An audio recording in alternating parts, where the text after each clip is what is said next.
What's going on, Spurs family? We have acquired Cameron Payne from the Phoenix Suns, and it's been reported what we gave up in this trade is a future second round pick.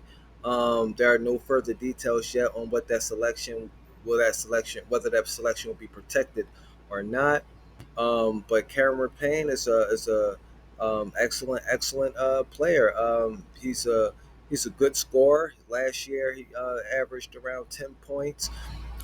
Field goal percentage is 41% from the field, 36% from the 3 point line. So he's a solid 3 point shooter. That has to be respected. Again, we like I said last year we was dead last in 3 point shooting. So it's good to see that we adding players that can, that is respectable from the outside, and he's a player that's respectable from the outside. Now, my problem is his effective field goal percentage is below the 50% mark of last year. Last year it was below the 50% mark, and that's a career. It's just below the 50% mark, and that's really not good effective field goal percentage. But the point is, he can score the basketball. Now, what does this say for guys like uh, Devontae Graham? Is his minutes going to be limited now? What does that say for Blake Wesley? Of course, that speaks a lot more to Blake Wesley because there's another guy at his position that we have brought in. I believe Serge Ibaka. I think Serge Ibaka. I just spoke. Serge Ibaka Rice is a player that's at his position. Of course, he can play off ball, but he also at that guard position. You already have Jones there. You already had Devontae Graham there, and now they bringing in Cameron Payne there, who can play that guard position. So Blake Wesley is definitely going to see Austin.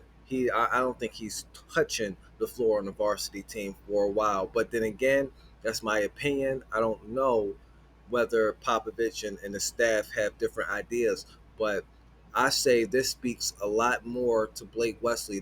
I hope this lights a fire under him. I hope he notices that they are bringing players in at his position, and I hope it lights a fire under him to work harder. Especially, only thing is missing is his field goal percentage, shooting percentage. I should say shooting percentage. Really, because how the game played today is the like for instance the effective field goal percentage, the 3 point is more valuable than a 2 point, and they put all those together.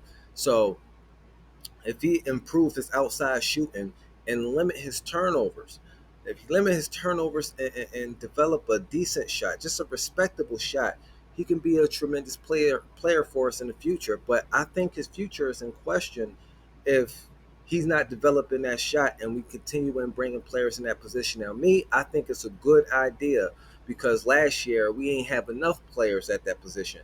Once Trey Jones went injured, we had no body who can bring up the ball like comfortably at that position. So I like it. I like that we bringing in point guards that can bring the ball up, that can initiate the offense, so we won't be short at that position. So I think this is a tremendous pickup. Is he can put the ball in the basket. He averaged 10 points per game last year, and he's respectable from the outside, which was one of our flaws. And if you can look at the pattern here, the pattern is we bringing in defensive players and players that can shoot. Those were our weaknesses last year. So I'm happy for this pick. Again, I see y'all later tonight after the game, and unless something comes across that I need to do a video on. That's it. That's it for now. For now, I talk to y'all later. Peace and blessings, and I hope everybody enjoy their Sunday.